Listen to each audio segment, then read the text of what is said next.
Welcome to Uy Que Horror, a Latin X horror movie podcast with Jonny and Aileen. I'm Aileen. Hi, I'm Jonny. In this goofy podcast, the two of us will watch a Latinx horror movie every week. We will talk about it.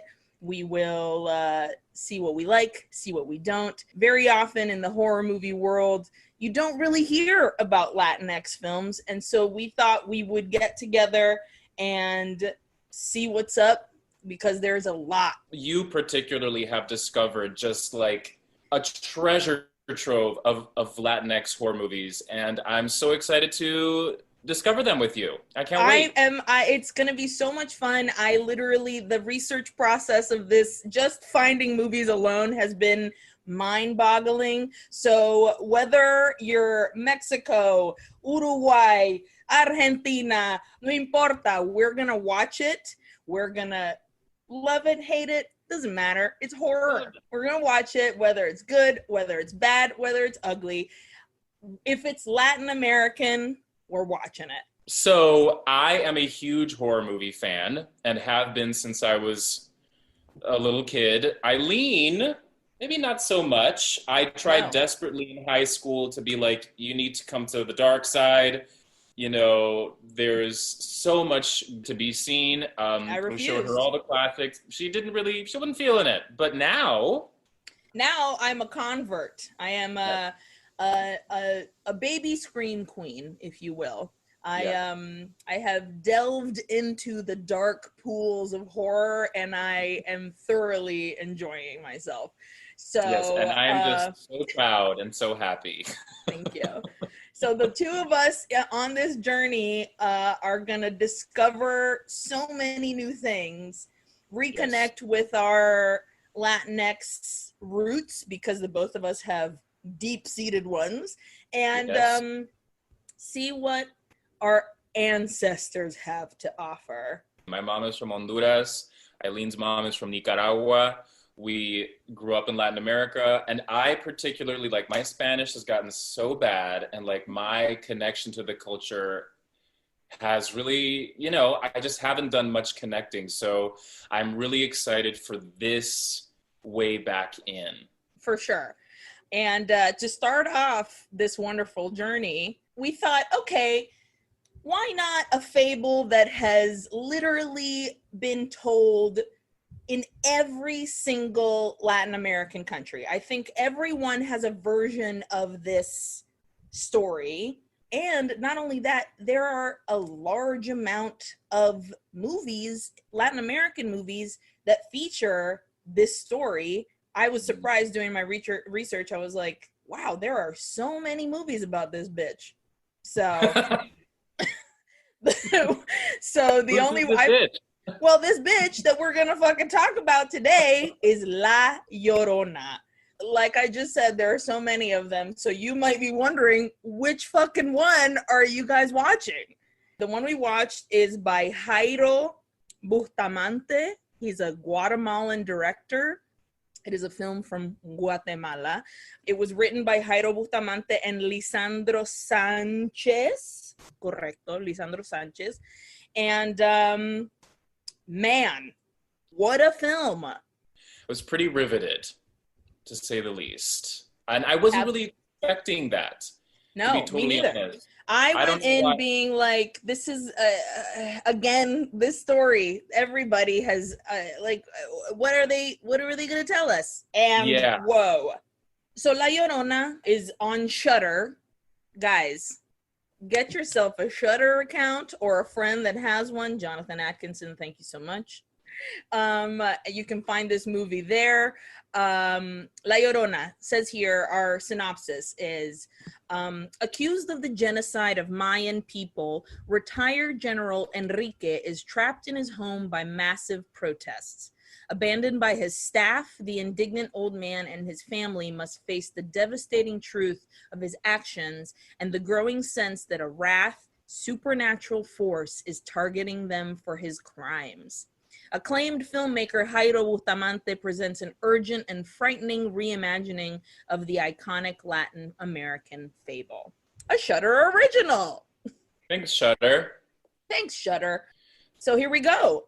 We open with what I think is some of the creepiest sounds in the whole wide world. Being raised in a Catholic home, rosarios and prayers are just everywhere. And there's nothing more haunting than like a whispering of a prayer or like ASMR prayer. Yes, it's fully ASMR prayer. So I thought, I'm going to ask you, did you think this was a funeral? Yes, but it was like, she's very specifically being like, protect us. Yes. So it's like, for a funeral felt different because it was but like.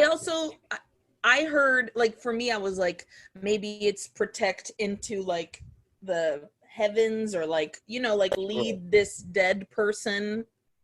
Yeah. And then right after you see this like group of women surrounded by candles praying, you cut to like a room filled with men that are saying you have to wear black, dark colors, make sure it's matte, and all this stuff. Like, and so it sounds like, is this funeral-esque? Interesting, kind of a different concept, but one that they definitely get into is a room full of women, and then cut to fucking dudes drinking whiskey, smoking in a separate room. Like, men over here, women over here. Can I tell you that every fucking family party that I go to, that eventually happens. The women move and the men move, and it's like two separate rooms of genders.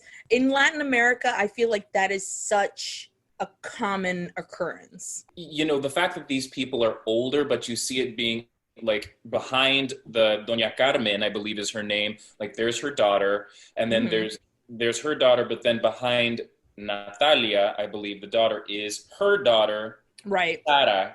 And so it's just like, this kind of behavior gets passed down. Generational. It's generational. And also, which I think is very important, is you see, because you see the women, you see the men, and then you see the sweet little indigenous woman. You see the maids going down the hallway, and they're all indigenous women.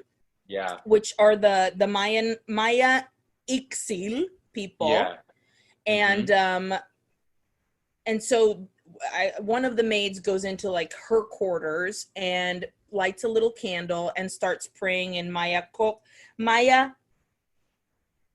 Cachiquel is the indigenous language that is throughout this movie spoken, which first of all, there's something about hearing indigenous Latin American voices that is very powerful to me. You know, there is something about that particular language, because I believe that I actually have Mayan heritage deep in my roots, as I believe we both do, because the Mayans were all in Honduras and in Nicaragua. That, like, I feel like it stirs something in us because it feels like we have a connection to it. Yeah. Don't understand a lick of it, but oh my God, are you kidding me? It's gorgeous, but I'm like, I don't know what you're saying, but it's just like, it stirs something in us, I think. Yeah. And that's why it's so powerful. And it was so lovely to hear it throughout the movie. The other thing that I was like, how interesting that she's lighting una veladora, like one of those glass candles that you see people usually putting in like Catholic or Christian religions. And she's like praying in this native language, which is just like colonialism. Like, girl. And how she is praying for protection for Don Enrique. Yeah, for that family. It's not for her. It's like, proteja la familia, proteja esto. Like she doesn't own that. It's the space she lives in. So after we see sweet Valeriana is her name. Valeriana is the head maid in this household, it seems. Right. It cuts to like nighttime, everybody's sleeping, and General Enrique, who is like the main guy. He is sleeping in bed, and he hears crying. Yes. And this is the first that we know of La Llorona. You know, but it was like, I was surprised because I was like, oh, we're right off the top. Right off the bat. Introducing this, like, La Llorona, she's here. This is happening. I was like, okay, here we go. We don't see her. We just hear crying, and he's like, crying. Okay. So he goes into his closet, and he opens it, and there's, like, every gun on the planet, because of course. And then he goes into the bathroom, and the bathtub is running. The water thematics in this film. So El General goes into the bathroom. The tub is running. He's holding a gun. He's a tiny old man. He's getting close to the end. No offense, sir. But sorry, sir. So he opens the shower. There's no one in there. He turns off the fucking tub. The minute he sat down on the side of the tub, I was like, a hand is popping up.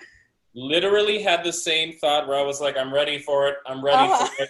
But there was no hand that was going to grab him. We cut to him still exploring. Yes. So he sits down, he gets up, and he's still walking around the house because he hears this, like, gentle, it's not sobbing, it's gentle, like, weeping, which is very creepy. And, like, it's a big mansion. So he's, like, walking through these hallways, and, like, everything is dark. And he goes into the kitchen, and he's like looking around, hearing, and then he turns around, and there's a woman there with long flowing hair and a fucking nightgown, and he fully shoots at her. I thought he straight up shot her because she drops.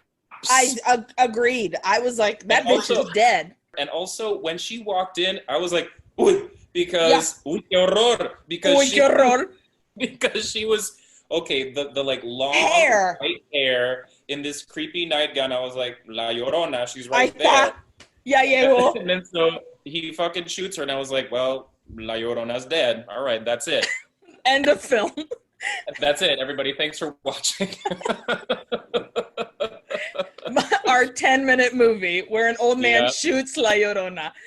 So we find out that he shot at his wife. That was his wife coming in, and everybody's like, oh my God, let go of the gun, let go of the gun. Sweet little Valeriana is like holding on to him, be like, Don Enrique, no, General, everybody. Letona comes in. Letona. Listen, I can't even call him Letona. First of all, because I was like, what does that make me think of? Letona. I'm very sorry. But I was like, Letona. But also, I find Letona quite attractive. So from here on out, he's hot bodyguard. Hot bodyguard. The hot bodyguard Letona. But you can also tell when hot bodyguard and Valeriana, they're like struggling with him. So immediately you're like, something's up with this little old man. And somebody says, será el Alzheimer's, like maybe it's his Alzheimer's. Sure. And then we go to the bedroom, and they have gathered the work staff, basically all indigenous people. They're standing there, and you hear the general's daughter, Natalia, be like, you guys, did you hear a woman crying? Did you hear a woman crying? Oh, and the other thing is when he's like struggling with the gun, he's like, los espías, the spies are in the house, the spies are in the house. So he's like freaked out. So when they're in the room and they ask the indigenous like staff, they're like, did you hear a woman crying? And they're like, nah, dude, we're chill. Like, no, bro. And then one of them in Cachique. It's hard. Cachique. Okay. In Cachique, he says, it was her. Basically, they're saying to themselves, bitch, we know what this is. Mm-hmm. One thing that I did particularly appreciate in this little scene, which just reminded me so much of growing up in Latin America, because, you know, we grew up having, you know, like maids in the house. And there was a lot. Because we are privileged, white-looking fucking Latin people. Absolutely. And so Valeriana straight up says, in his face, she's like, oh, it's because he's getting old. Like, I found that to be indirect sass right in his face. And I was like, I have seen that so many times. So and many I times. appreciate it so much. Like, the amount of times that I kind of saw, you know, like whoever it was that might be working at our house just kind of give like a subtle hint of sass. I was like, ooh, that just stirred something in me. So when I was growing up in Nicaragua, and we had, oh my God, Tena, I'll never forget her. She treated me like her own family, and I'd always be like, Tena, haceme guacamole con una tortilla caliente. And she'd be like, sí, Ning Aileen, sí, Ning Aileen, sí, Ning Aileen. Mm-hmm. And her guacamole was just chunks of avocado, like diced onion, white onion, and a shit ton of lime. And then it would be like the thick Nicaraguan tortillas just like on the char. And she'd be like, and I would be sitting there and I'd be like, gracias, Tena. Like, she spoiled me rotten, but at the same time, she'd be like, she was so stoic and like a tiny little skin and bones, like that teeny tiny woman. I'm guaranteeing you, she was 105 years old, and yet she would move around that house. Like, it was the amount of like the stuff they have to leave behind to live in somebody else's home and like take care of them is like, at the time I was like, whatever. I look back at it now and I'm like, God, what a fucking sacrifice that these people have to do for us garbage humans that are like, oh, I'm gonna fucking mop my own floor, you dumb dicks. It's very shameful, really. And this movie in particular shone a light very well on that. Cut to the next morning, Natalia and Carmen, Doña Carmen, are having coffee in the kitchen. Yeah. And there they kind of drop a little bit more like Alzheimer's stuff. Mm-hmm. And here it presents Doña Carmen like she literally was shot at by her husband last night. And she's like, pobrecito tu papá. And it's like, girl, these excuses you're making for this crazy old man. Yeah. And also, you know, at the top of the movie, she is like done up to a T. That hair on point, long hair, like wrapped up, makeup done, beautiful clothes. Just, I know she's also like, she's going somewhere specific that we'll get to, but like throughout the movie, she is pristine. Yes, but something specific they do that we can talk about later is they like kind of start to like make her deteriorate. Yeah. Is that the word? Deteriorate? Yeah, yes. Deteriorate. Very like, in like very subtle ways. And then the entire staff shows up and sweet Valeriana's like, everyone wants to quit. Right. And this is a part where this class system comes into play so well, where Doña Carmen, okay, her growth throughout the movie, but right now I was just like, que perra. Because perra. Like, mira, brother, like, oh yo estaba sentada, I was like, ooh, what a cunt. She was a bitch. She's just, they're like, listen, people, they want to quit. They're afraid. And she's like, you are so ungrateful. And the way that Valeriana looks at Doña Carmen, like those little teeny acts of resistance that Valeriana has, where she looks at her and she's like, I'm fucking ungrateful. She doesn't say anything, but that actress they're all very good, but that they're also good. Little look that Valeriana gives her, damn, it's so incredibly powerful. And they're like, oh, we gave you a house, we gave you clothes, we paid you, we even bought you your tortillas. Cuando dijeron eso, Jonathan, I swear to God, I was like,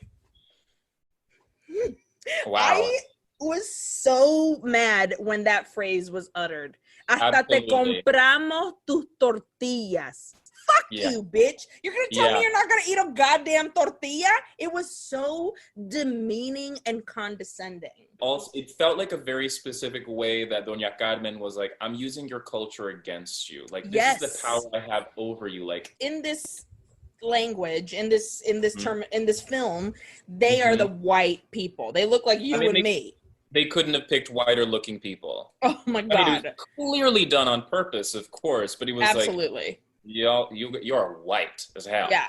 And, but it's also in this little scene where, you know, Doña Carmen is like, you're ungrateful, but Valeriana is like, they're scared.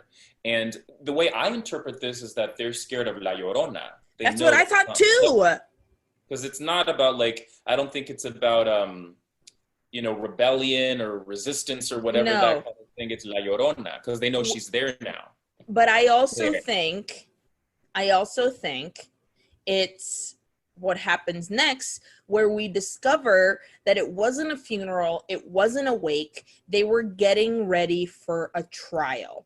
We cut to a woman that has this veil on. God, that shot was so beautiful. It's gorgeous. Literally the poster of the film. And it's kind of like the opposite from the opening, where the opening is zoom out from Doña Carmen, and now it's this incredibly mournful, dark zoom out from this indigenous woman in her shroud. And at this point, before the shot went fully out, I was like, I didn't know it was a trial yet. It was this. So she's this shrouded woman, and she's speaking in Cachiquel, puta. Girl, we're trying. Cachiquel. So she's speaking in Cachiquel, and there's a man translating what she... You dick. How many times did you say cac? Cachiquel. So she's speaking in Cachiquel, and there's a man's voice basically translating, and she's saying they came into the mountains. They basically called us guerrilleros. They killed us. They raped us. She's like giving testimony. And as she's like delivering this monologue, that's when the camera is zooming out and you see all the people sitting behind her. That's when I was like, oh, it's a fucking trial, dude. She finishes her testimony and we go to El General, and he's like, I'm not guilty. This is a bunch of bullshit. Like, I am not I didn't do a genocide. So we find out that the trial we're on trial for General Enrique because he's being charged with crimes against humanity, basically. Yes. To the Mayan Ixil people. And here's the thing. So this movie has a lot of like very strong female points of view that I thought were very, very strong. And that in particular, a woman admitting that she's raped, basically, especially in Latin America, the undertones are, you had it coming, what were you wearing? Like, it's that kind of stuff. And so her saying they came into our land and they did, I went with the soldiers and they did what they wanted with me, was what she said. And I don't say this with shame because I'm speaking my truth. And it's like the fact that she has to say, I'm not ashamed that some other motherfucker did this to me is, I mean, come on. After she gives that incredibly powerful, simple delivery, it cuts to this like smarmy lawyer who, in my opinion, was like incredibly, what's the word I'm looking for? I just didn't believe him. I was like, dude, you are. He was so animated and that was it. Just like the high pitched voice, and like I was like, who? Why? Why did they hire you? First of all, but just no, I do not believe you here. But then when they allow Monteverde or whatever, the general, to talk. And it's just like, he says very little, and then the people are behind him like, asesino, right, or whatever it was. Sí. I was just like, oh, dude, you're not, like, you're going to get what's coming to you. But also something that it made me think of was he had his little, like, IV bag there. Yeah. Like the drip or whatever Harvey Weinstein is what I thought. It made me think of the Golden State Killer. Like, because one and the same, honestly. Like, absolutely. I had just seen I'll Be Gone in the Dark, the HBO special, and I remember, like, spoiler alert, but when they finally wheel the guy, when they wheel the Golden State Killer in, when they finally catch him, and he's just like, you are so full of shit, pretending to be like not really knowing what's going on. And then like they have footage of him like working out in his room. You're a fucking sociopath. Dude, that's exactly like when Harvey Weinstein first had to go to trial and they gave him a walker and he literally is Speedy Gonzalez down the fucking hallway just being like, I'm like, ¿para qué necesitas esa mierda entonces? Like, what the fuck do you need that for? You fucking dick. What a fucking asshole. But so that's exactly like when it showed him like with that perfectly placed little, I don't know what, it's an IV drip or whatever it's called. Yeah. I was like, feel sorry for me. I'm just like an little old guy. I don't feel sorry for you. No, dick. And then what's wonderful is they charge him and he's guilty of genocide. And then the camera pans and you see a full like section of other women with the same veils over their faces as the original woman giving her testimony.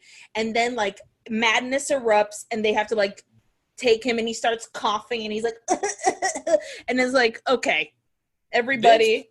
That part, first of all, when it showed the woman in the veils, one of them straight up looked right at the camera and I was like, look away, honey.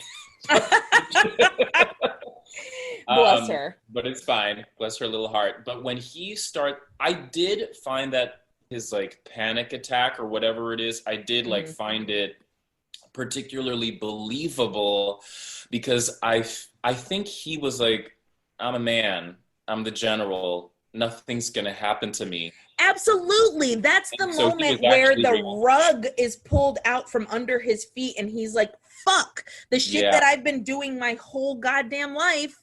Yeah. That's it. They know the truth now. Yeah. When he hears the verdict, he's literally like, oh, you see him like actually react. And I'm like, there's the truth. Men in power believe they are untouchable.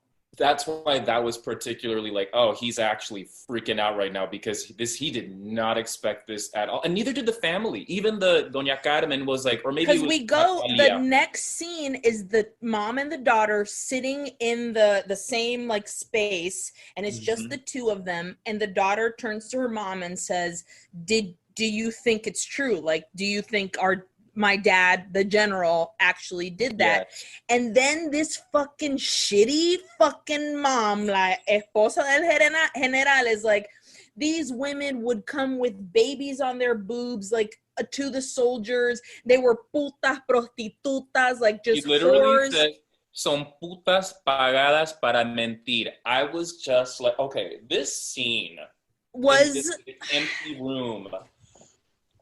Okay, again, those two actresses are so damn good. So damn good. Doña Carmen is in such denial. It just goes to show how much brainwashing can go on in this kind of society. Absolutely.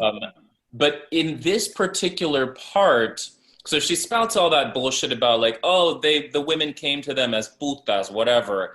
Yeah. But then Natalia's like, I remember how you used to cry when he would leave to go to battle or whatever. Because you knew that he had women over there. So it's the mom is twisting things in her own brain to make herself feel better about the fact that her husband is a garbage person. And then she continues to blame the women, even though she's like, Natalia's like, Ma, you used to cry about this because you knew he'd cheat on you. And then she's like, well, they were put there to tempt him. Like, it's not his fault. Victim blaming. Or whatever your name is. Like, come on. Bitch. But it's so well done, and these two actresses are so good. It's so quiet. Yes. And it's, again, another scene where, I mean, Jairo Bustamante did wonders with pullouts and zoom-ins of, like, just, it built so much tension, especially because it was, the pullouts were, like revealing. Like every speech that was being pulled out was something that was like being revealed. So it's like opening the lens so you see it more. And this, he's going in. So we're like learning the parts that aren't being revealed and opened like up. it's a secret. Like you got to get up nice and close to listen to it. And that's okay. I didn't even like think of that, but that's fucking perfect because also, now I might be overthinking it, but I'm pretty sure that this is the first hint we get at Natalia's history because, you know, the mom says, like, who have you been talking to again? And it's just like, oh. No te permito hacer eso de nuevo. Because there was something where it was like, she said de nuevo again. I won't allow you to do this again. And it's like, think what are like we this talking again? about here? It was something where it was like, and I even wrote down, I was like, was the daughter maybe a lefty? And she's like, con estos comunistas, que desde cuando sos leftista or izquierdista, no leftista. Honestly, sure. And then they're like trying to get away from this space to go back home, and there's like a full, like they're leading them through a crowd of people that are demonstrating, that are like thrilled that this guy has been finally like charged with guilt. And some reporter is like yelling, is like, I was promised an entrevista y no sé qué, give me my entrevista. And then she says, Doctora Natalia, or whatever, because she's a doctor. She's like, Doctora Natalia, y tu esposo, like, or like, what about your husband? Or like, disappeared. What happened to your man? And then hot bodyguard, como se llama? He's like, don't. Yeah, don't. It's all kind of coming together. And this next ambulance, it's an ambulance, right? It's an ambulance. The camera just starts to focus on the women for the most part in this scene. But it's like, they're like, okay, 50 yards or 50 meters, and they're just getting closer and closer to the house. Slowly you start to hear like things banging against the side of the ambulance, people like attacking it. And when I saw it, I was like, don't go out there. Can I tell you, when that started happening, when it just got progressively like louder and banging, I thought this is the Llorona. And I thought they were going to open the door and there was going to be nary a soul there. You know, for a second, I thought that was going to be it too. I was like, but because that would have been so fucking creepy. But then you open the door and it's actual madness. They throw a bag of blood at them. Hundreds of people protesting outside. Oh, because we skipped one teeny thing. When we were back at the hospital, because after the General had his panic attack, you know, he's there for a couple of days, whatever, we discover this is another way that the movie is great, that it lets you learn through the news. Yeah. You learn about the genocide through the news as you're focused on something else. And you also learn that the corrupt ass government has decided to annul the judge's orders. So basically, Bustamante, puta. The general, who is that? Who's Bustamante? El director, niño, the director. That the general, the ruling has been annulled, so he's free to go. Free to go. Right. Which is, you know, honestly, I mean, we've seen this before. I mean, throughout history. Yeah. And so that's why when he's like coming home, people are protesting their shit. Because they're like, this is absolute bullshit.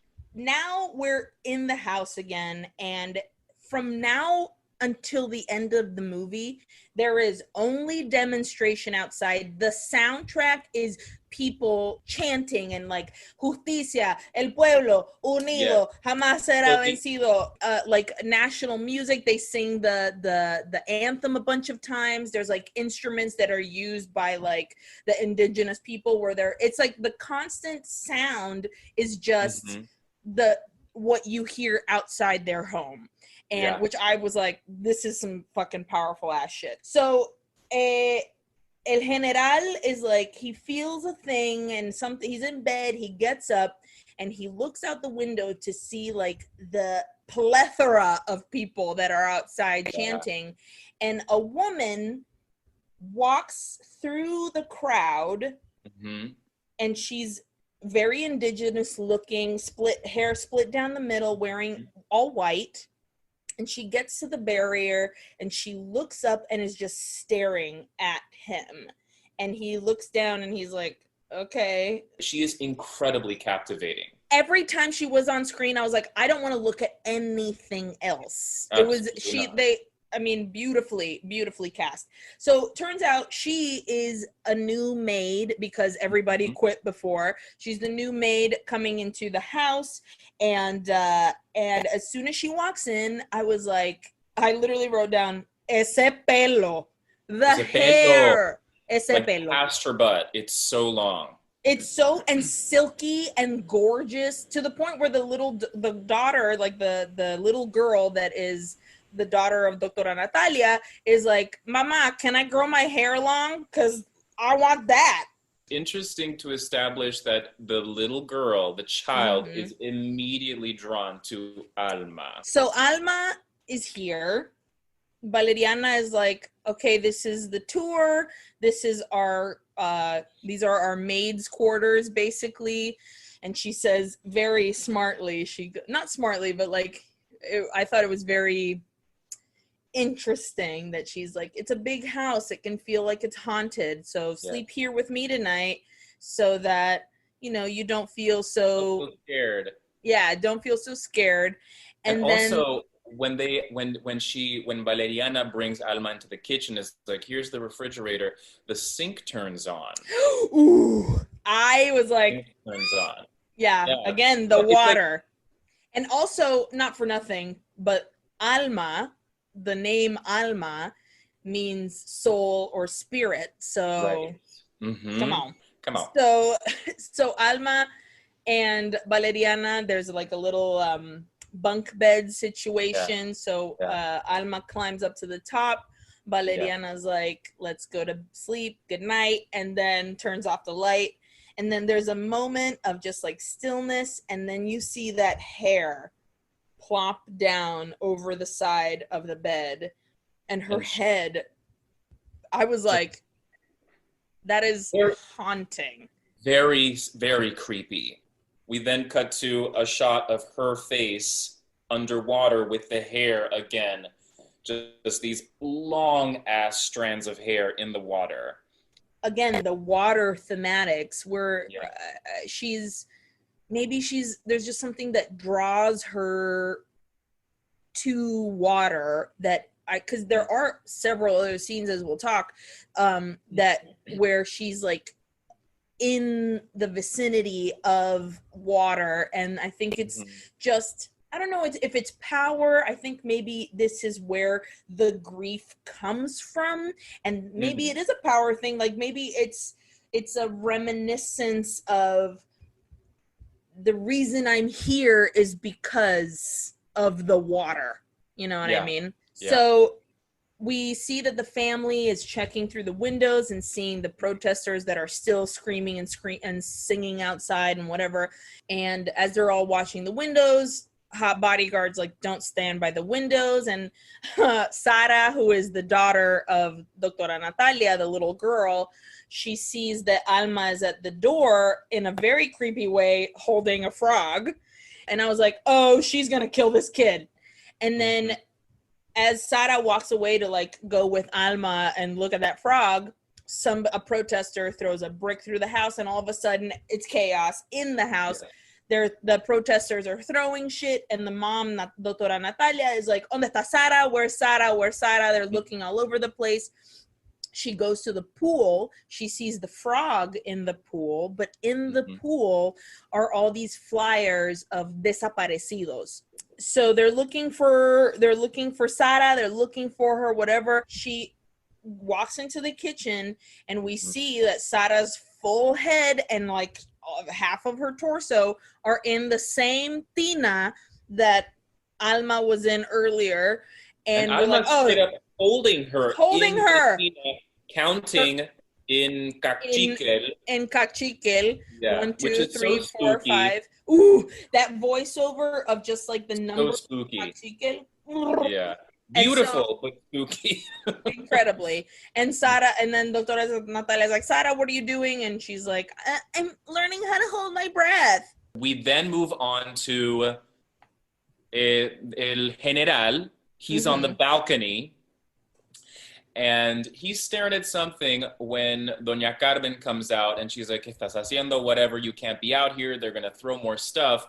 He goes back in, and she notices that he has been staring at Alma cleaning the missing people posters out of the pool in her cute little maid's outfit.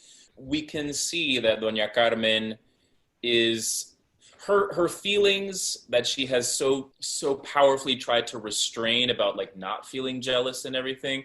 Like clearly now something's stirring. Something is coming back up. And then we go to Natalia and her daughter's like, you know, Alma has 2 kids, and you know, and her mom's like, you really like Alma, don't you? And she's like, yeah, you know, whatever.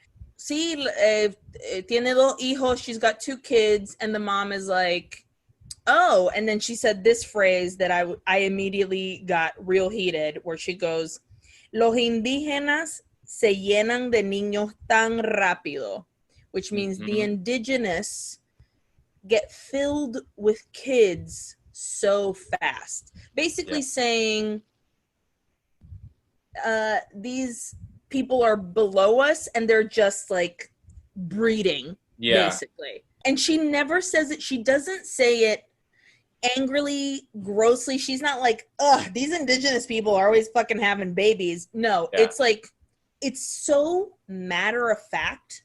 And after that is when she's like, where the fuck are these kids? And her daughter's like, oh, they're dead.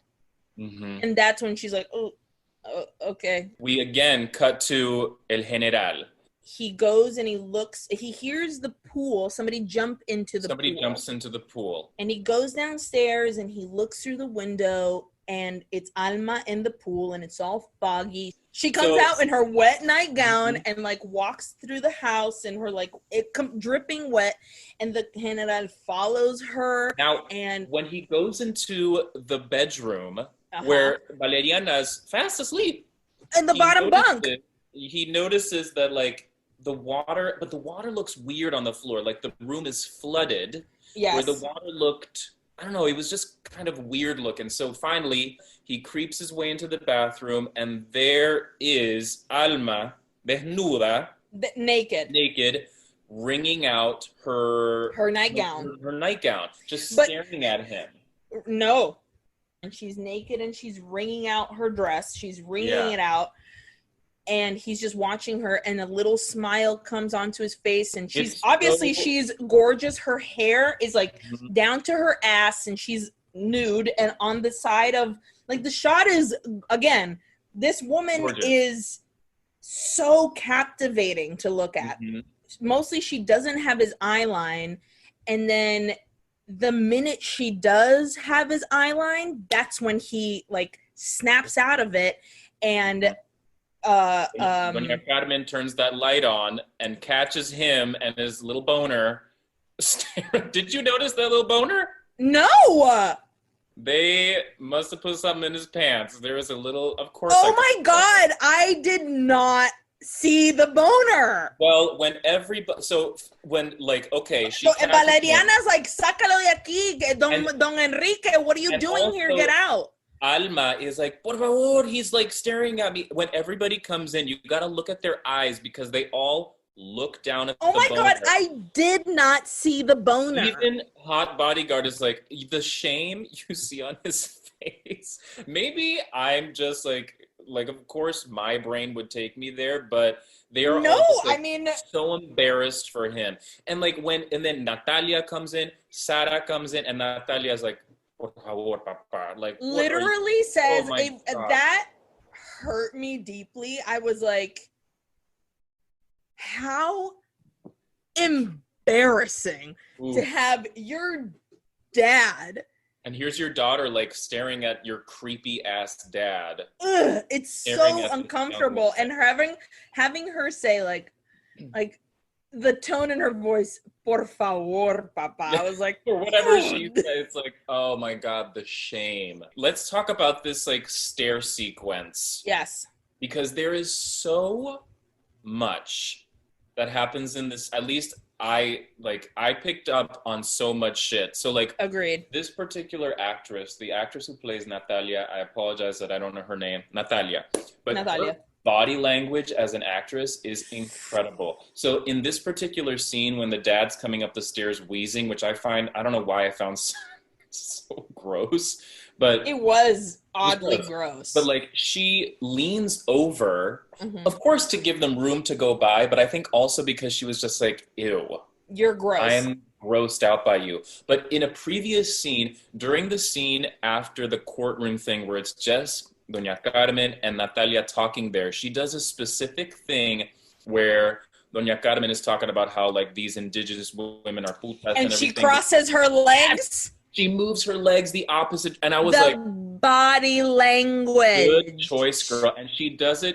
coming up too, where I'm just like, either the director was like, mira, I need you to do this, but I'm gonna give Natalia the credit that she is just that good that she was like, because I picked up on those like little subtle things, and they carried a lot of power. And then we go into Natalia going to the maid's quarters and being like, Alma, listen, I just want to apologize on behalf of my dad. What he did was gross and Creepville. And then Doña Carmen comes in and she's like, BT dubs, tomorrow, don't wear your uniform. It's too tight on you. So victim blaming, she literally is saying like, my husband is garbage, but ma'am, it's your fault. It's you in your tight uniform. Natalia coming in and apologizing on behalf of her father wasn't her job. That's not your responsibility. No. It's not your job. But that's just like so deeply ingrained in that kind of thing. It's just so fucked up. It's infuriating. Then the next morning we see that Doña Carmen is in the mirror and she's checking her eye and there's some like redness going on and she puts in eye drops, which is a liquid, a watery situation. Yes. And we hear that the crowd is still, again, the crowd has not stopped. It's been constant noise. And they're like, mi pueblo, ¿dónde estás? Manifestando en paz. That's not the rhythm, but I wrote it down because I liked that a lot. I was like, "What, my people? Where are you at? Man, protesting in peace is basically what that means." And then we see that Natalia is outside and they're like huge yard and hearing this like a huge amount of noise and trying to meditate. And I thought wearing a headphone. Nothing. Just trying to meditate. I wrote the juxtaposition of meditating and lounging because then Doña Carmen comes in, puts literal cucumbers over her eyes and lies down in like a lounge chair and this like noise.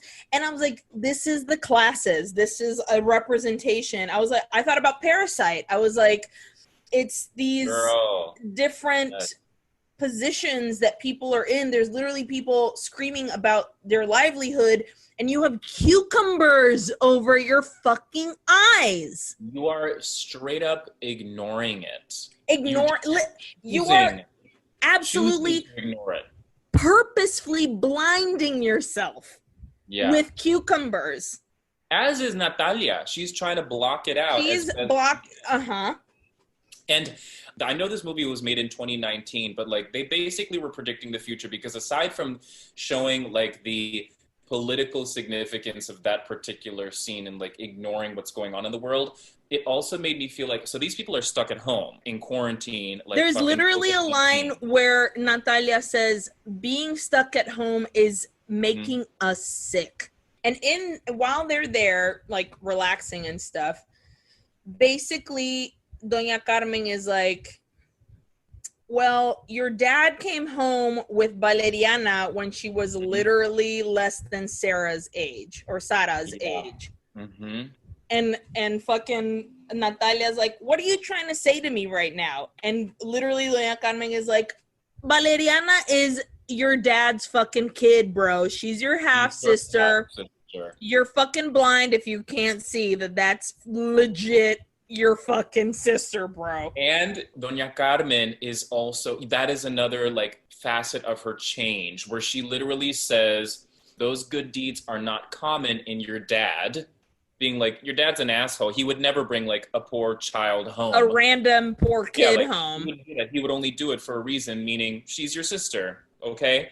He's claiming responsibility for what he did. No, bitch, you made her your fucking slave. She's working in your house. She's raised your child, basically. But Doña Carmen at that point is also like, I can't stop thinking about these things. Yo pensé, she said, yo pensé que ya no me importaba. I thought I didn't care anymore. But these days, it's all I can think of, is what she says. It's like, yeah, ho. Yeah. Yeah. So we cut to Natalia, like, doing like stuff with her dad, checking his listening, whatever, making sure he's listening with the stethoscope, blah blah blah. And she's like, what's the deal with Valeriana, Dad? And he's like, you already know. He doesn't even fucking say it. He says, you already fucking know. And then she's like, what about my husband? Why didn't you like him? And he says, that fucking asshole says, he didn't even like you. I mean, the manipulation, and this is where Natalia, the actress, she again brings in that body language, because he grabs her hand and she puts it back and she's like, yes, I know. But she can't even hold his hand. No. Her father's hand. She knows. She knows. And she know. My assumption with the whole husband story, he killed him. Absolutely, 100%. I agree. He had the husband murdered because the husband was, as we call, a leftista.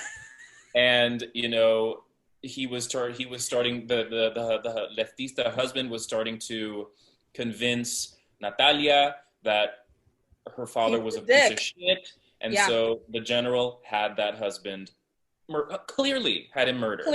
Clearly murdered.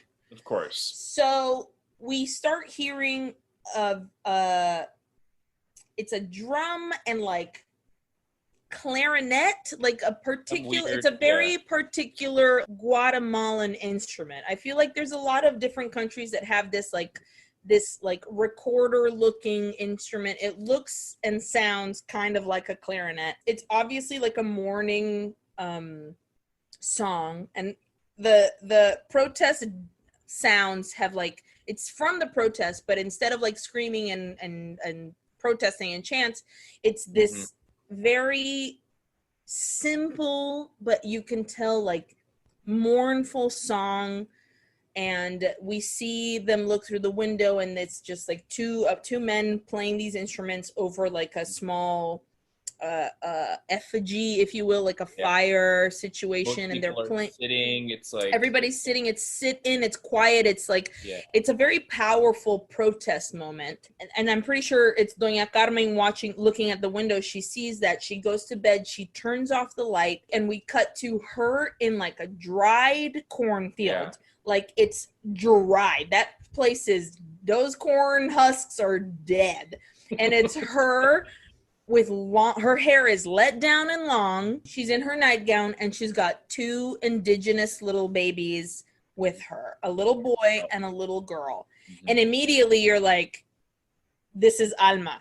Those are the children of La Llorona. She's envisioning this story.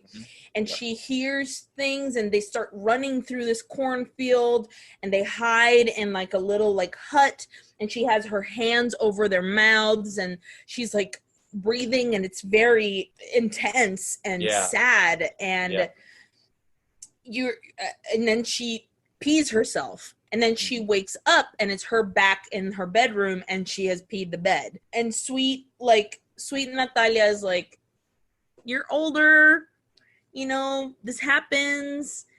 And at this point, Doña Carmen's eye is way more fucked up. You can see where she starts to look more disheveled here. Like her hair is still up, like she's put the work in, but now it's like it's wispier. Her eyes look honestly just gross. Yeah. And she's not looking good, but it's a very sweet scene because Natalia just kind of like holds her. Yeah. And she as a doctor, she's like, this happens, like it's okay. Right. And that she's literally unwrapping like Depends, like she's unwrapping like adult diapers, and it's like, you'll know where they're at. But you can tell that she knows that it wasn't because of that. You can tell that she, not Natalia, Doña Carmen, is like, I didn't pee myself because I'm old. I peed myself from fear. Like I'm changing. I'm realizing things. And I was somebody else. And she's like, this isn't it. Sure, kid, you want to believe it? But she's like, it wasn't me. It was... Listen, as somebody who once had a dream where she was peeing on a toilet and then woke up and she had peed herself, I was 9 years old. Oh my God, dude. Since then, I have an absolute fear of dreams of peeing because when it happens, I'm like, no. Wake up. So then we go to Alma and Sara are at a window and they have the desaparecidos, like the missing flyers, and they're looking through the curtain, and it's very beautiful. Like they both have like a gauzy curtain over their face, and they're looking, and she's like, there he is, and it's very tender and childlike, and she's like, over there. That's him. A very matter of fact. Like, over, it's that guy. Oh, look, there he is. And then Natalia comes in and she's like, what are you guys doing? And then she sees the sheet, the missing person sheets. She looks outside into the crowd, and it's still like protesters and stuff, but there's one guy, and it's a similar shot with Alma, where he's just looking, he's the only one looking right at Natalia. He's not protesting, he's not chanting, he's just staring right at her. And it's the same man from the flyer that she's holding.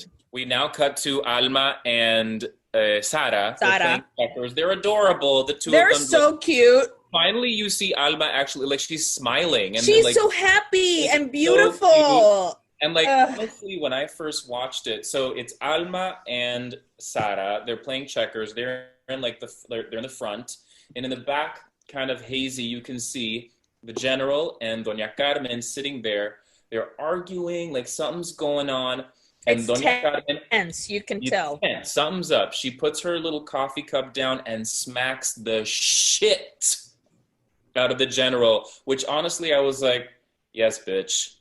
Looks great. So when I was watching this, I was she's so goddamn captivating, and this was the first time that we see her smiling and laughing, that all I could see was her and Sara playing together, and I was like, look at these, and it made me so, there was like such relief to finally see joy in her face, that I was like, I'm fully focused on this. I'm so glad she's getting this moment of like reprieve or whatever. Didn't even notice. I just need her to, what took me out of it was all of a sudden there was the slap, and I was like, wait. So I had to rewind like not focus on that.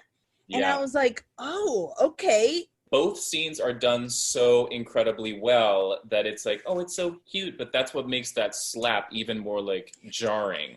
But when why do you think she slaps him? Why do I think? I think that honestly, like, she was probably confronting him about something, and he continued to spout his bullshit, like, you know the truth, or like ask, I don't know what she was asking. Tell me what's real. Tell me what's happening. And he continued to just like lie. So she's like, I'm done. Boom. What do you think? Right.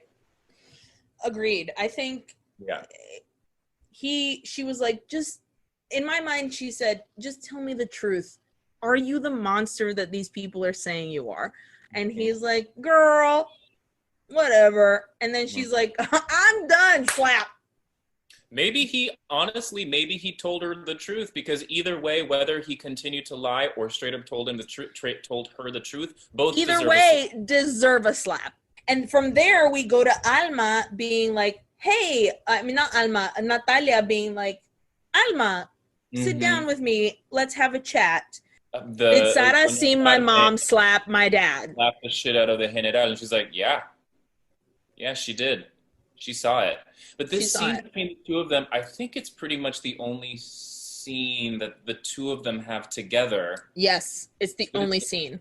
It's like, it's another one that I was just kind of like, huh, interesting. Because then she's like, yeah, she saw her slap him.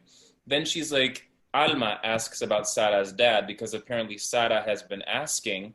And I interpret this whole thing as Alma, again, just being like, this is where I want you to start. You're already thinking this way, but I need you to go there further. As Llorona, she's like, you need to take this deeper.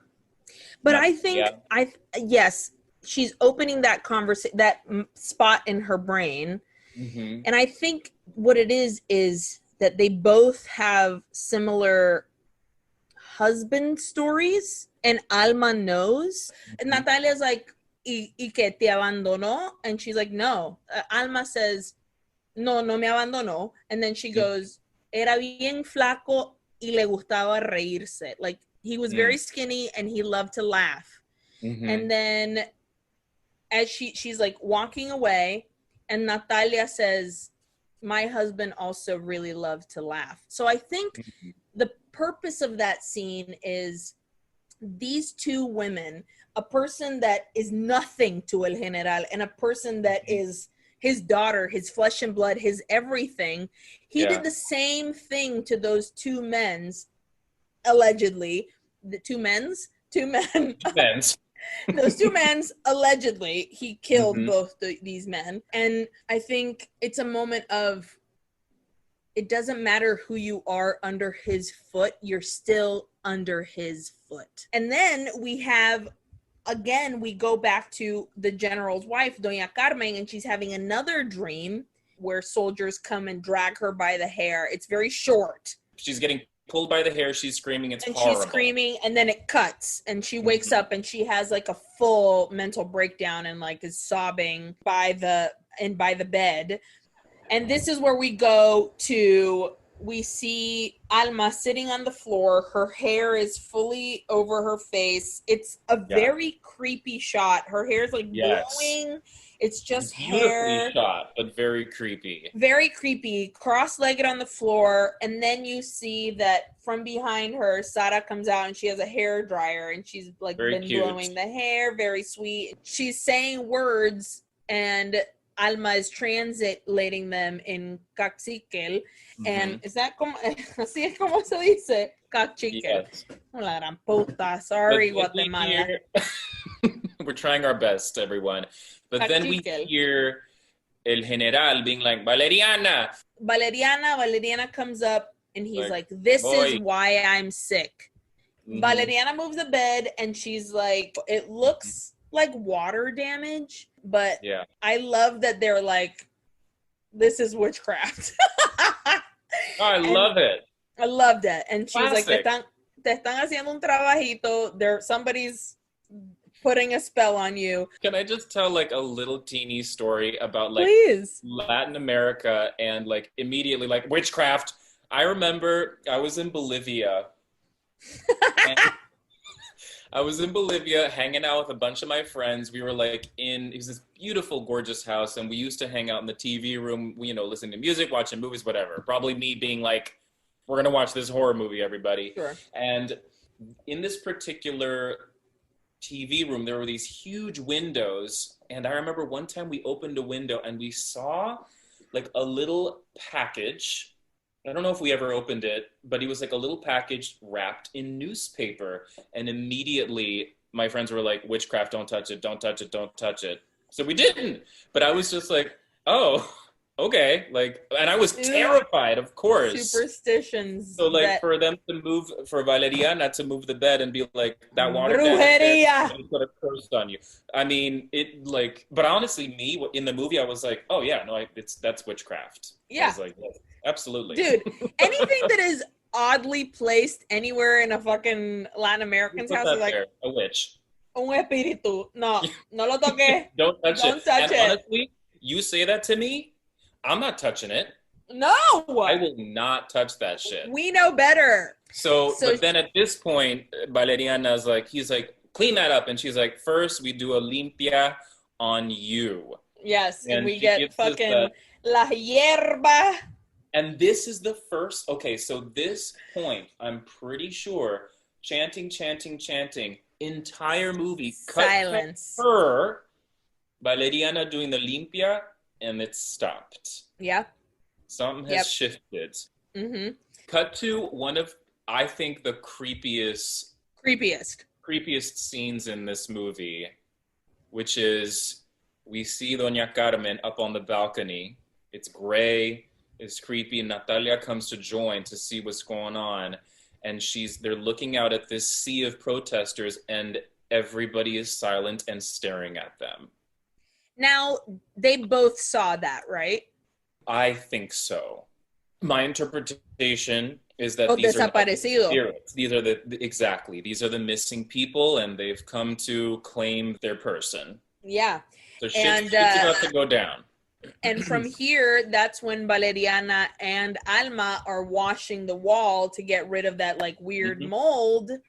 And Valeriana's like, listen, I talked to my friend Juana, who's from our same town, and she was like, I don't know a person named Alma.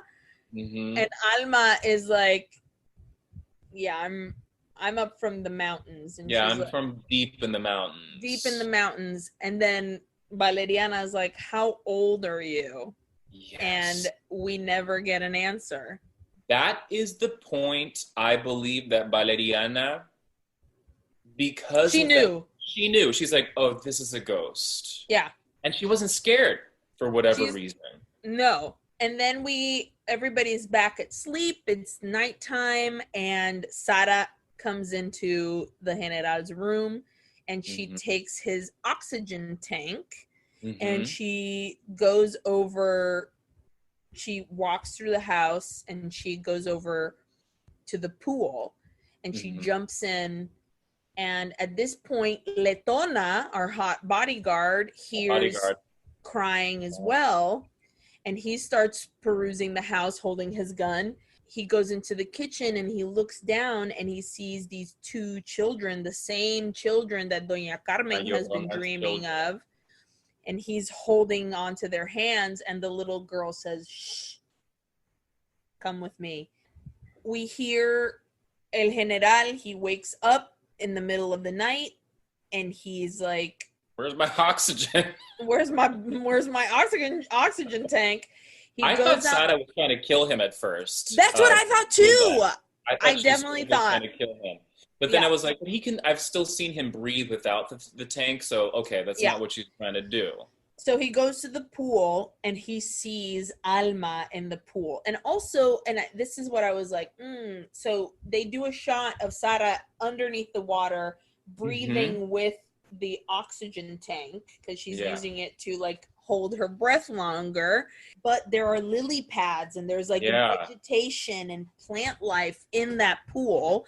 And then when he comes down to the pool, he sees Alma, and it's just all lily pads and everything, and she's just like this, and he's like, this fucking bitch guerrillera, and he she sinks down, and he just starts blamming, shooting, shoots his granddaughter, Sara in the arm, and everybody comes out, and they're like, what the fuck, calm down. And he's like, ella, it's the guerrillera, it's her, everything is happening because of her. He's freaking out.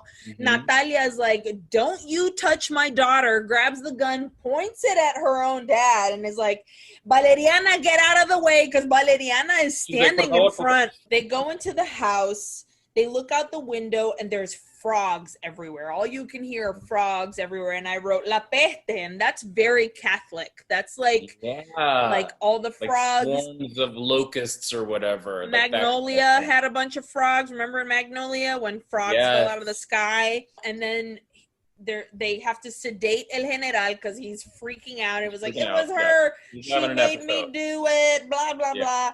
And then there's this amazing shot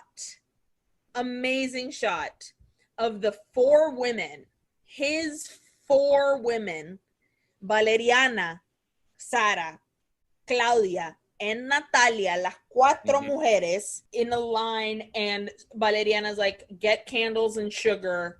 We're about to, because all of a sudden at the windows, there are just ghosts. All these ghosts. All the, like, first of all, just like, it looks like just children, but then they just kind of keep coming. You know what it was? It was 4 people. I'm pretty sure that's Alma, her husband, and her 2 children. And the kids. And then it's more and more and more. And they keep like doing, and what I loved about it is that they didn't put them in ghost makeup.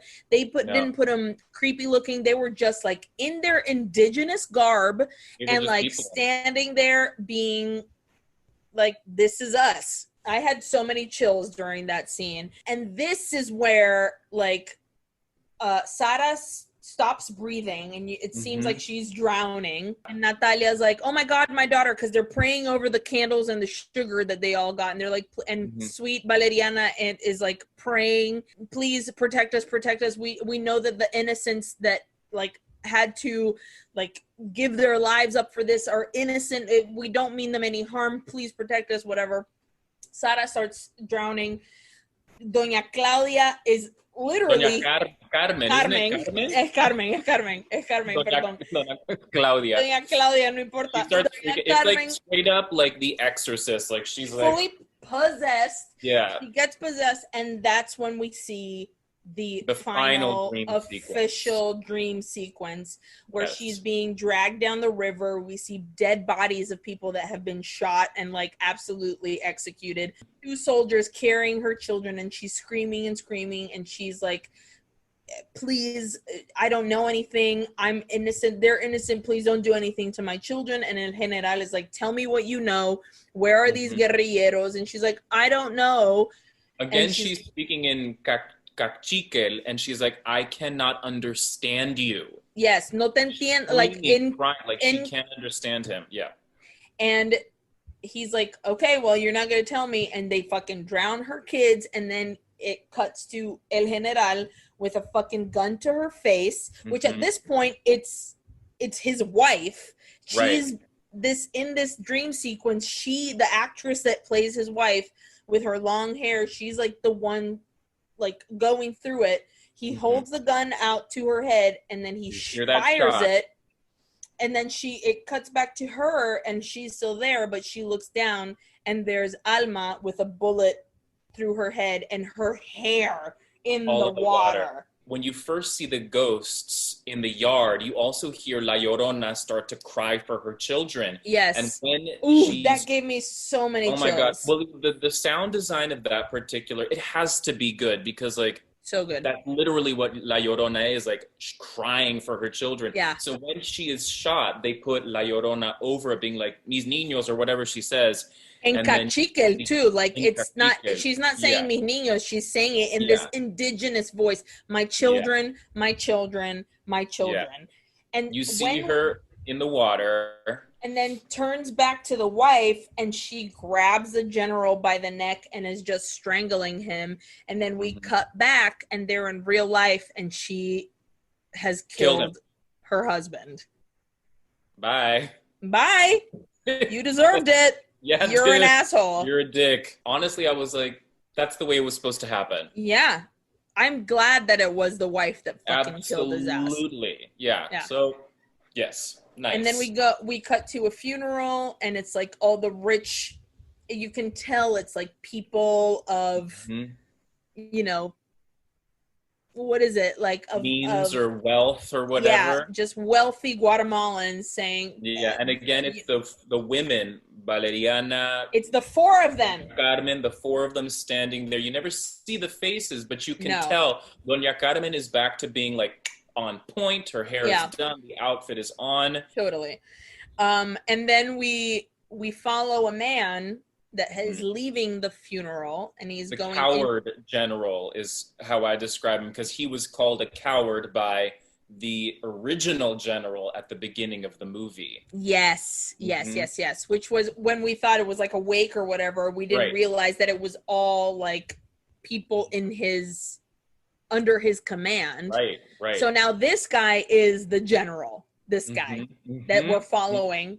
He goes into a urinal, which is, I love that we go into a urinal. We go into a very masculine, like a place where like shitty men go to.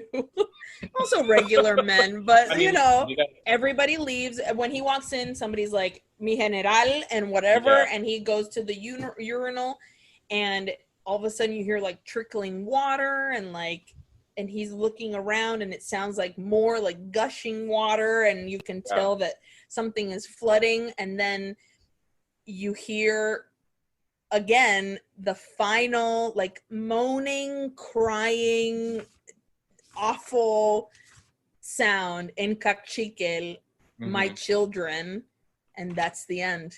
The credits run with the most beautiful version of the song La Llorona, which gorgeous. Any version you hear, you should hear. It's so beautiful. This one is by Gaby Moreno. The most beautiful voice ever. At the end of the movie, I was watching the credits roll, listening to the song, and it was like directed by Jairo Bustamante, escrito por Jairo Bustamante, Lisandro Sanchez. And then it said a couple of the names of the actors, and it said con especial contribución, I think something like that, de doctora Rigoberta Menchung Tung.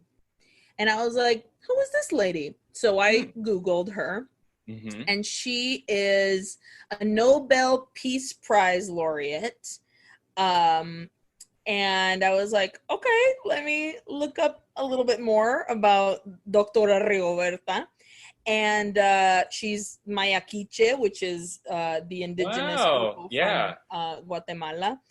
And she is one of the reason why she got her Nobel Peace Prize is because she is like the biggest advocate for the genocide in Guatemala that happened under the dictatorship of Efraín Ríos Montt in the 1980s. The movie, The Trial, is a fictionalized version of his own trial. He was sentenced to 80 years behind bars, but it was overturned. And then she said by the influence peddling, because the government. So Jairo Bustamante, when he directed it, he was like, it's a fictionalized version of this trial. The only thing that I wanted to keep that was true to the actual trial is having Doctora Rigoberta and her whole family in the background of this film, or in the background, which she made a cameo, and he said, I wanted to have her there as a wink to what the movie represents, a flag for the fight of our human rights, which I was like, that's fucking dope. What a Do you know what scene it was? Yes. That's her right there. Holy shit. So, and also, like, that's an ad. If you see, that's her right there. Wow. Now, do you remember this beautiful woman who gave her testimony? Her name is Maria Marcos. She is an actual survivor of the genocide. And she asked the director, she said, do you mind if I change my statement a little bit? So what she talked about was genuine stuff that she actually survived. So amazing that Jairo Bustamante, the director, he was like, his production house is called La Casa de Producción. All his movies are meant to have like social commentary and political commentary about the Latin American struggle, specifically the Guatemalan struggle. So he has a few movies, and all his movies have starred or featured both Valeriana and Alma as his actors. He basically gave the woman who played Valeriana her start. She was like, she didn't discover acting until way later in life, and she's like, my husband had died. I signed up for a program that would help me get food and would like give me acting classes at the same time or show me stuff. And that's how I met Bustamante, and she's like, he's my other son. Like, he's giving me. She is such a natural talent. She is so good. So good. Well, thank you for that little, I just got a nice little history lesson. You're welcome. Very cool. Well, now that we're here at the end, Jonny, let me ask you some questions about how you felt about this film. Please, let me hear it. So, were you scared? Yes.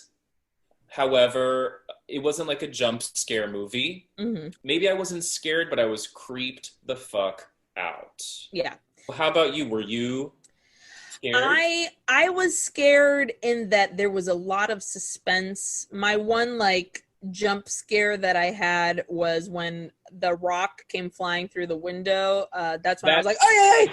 In the same way that Hereditary really builds stuff a sense up. Of dread, absolute dread. Creepiness. Yeah, they nailed it. And I have to give some credit, of course, to Jairo Bustamante, but also the cinematographer Nicolas Wong. Nailed it, Nicolas. Beautiful. Very beautiful. Gorgeous. I wasn't expecting to see such a well-shot movie, and me neither. Totally. So good. What was your best scare? I wasn't thinking about the rock through the window, but honestly, I'd say the bunk bed hair flip. I agree. Not a jump scare, but it was so creepy. But just creepy enough for you to be like, no me gusta. Your favorite character? I put Hot Bodyguard just because I thought he was hot, but that is not who my favorite character is. But I'd say I probably have to give it to Doña Carmen, because she started, like you said, I was not on her team, not on her side, but her growth. Yeah, her character arc is amazing. So good. What about yours? Mine is Doña Carmen, because at the beginning I was like, you're a nightmare, and at the end I was like, I'm so glad you killed this piece of shit. I mean, it just goes to show what a good actress she is. Such a good actress, and in general, complicated women is my favorite thing to see on screen. You don't see that often.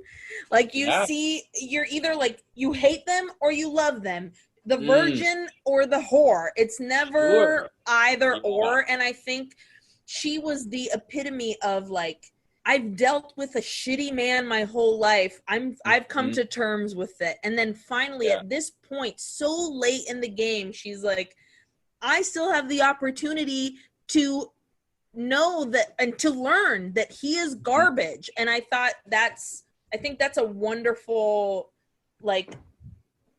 B-line, maybe even C-line story to have with these women.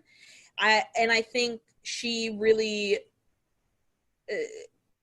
the story was I know it's La Llorona and I know it's El General and all that stuff, but I think the story was about her.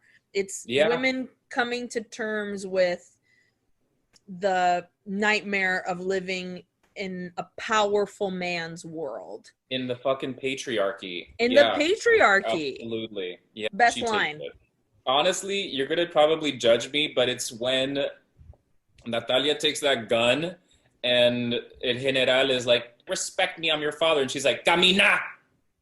For me, it's mi pueblo, ¿dónde estás? Manifestando en paz.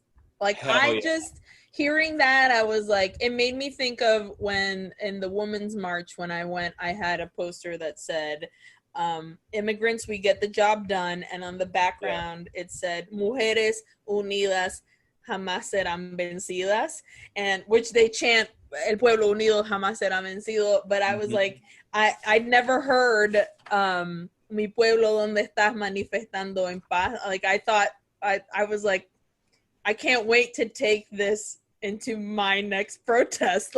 I loved the power of the people in the background. That made me so, I know it was din, I know it was noise, I know it was background, but I think that's what made it so powerful, was that it was constant. Always there. It was constant. I find that this is a particularly important movie to watch right now because, first of all, they're stuck at home. but also the peaceful protests outside, where it's like, no, I don't want to listen, I don't want to listen, I don't want to listen, but it's always there. Like, you can try your best not to listen, but it is there no matter what. Wake up, bitch. And like, this movie was like, listen the fuck up. Your best death, what do you think? I mean, we only had the one, but yeah. Come on. Like, kill that bitch. Was there any other death? I don't think so. There was, I guess, the shot of La Llorona, but that was. But I don't want. No, it was the wife strangling the general to death. Hands down, that takes it. The best. For you? Is that for me? Yes. Also, as well. Kill that fucking dick. Kill that dick all the way. Did you learn anything from this film of the Guatemalan culture? I learned so much, but it was, mostly about this particular revolution, which I feel bad to say that I did not know about.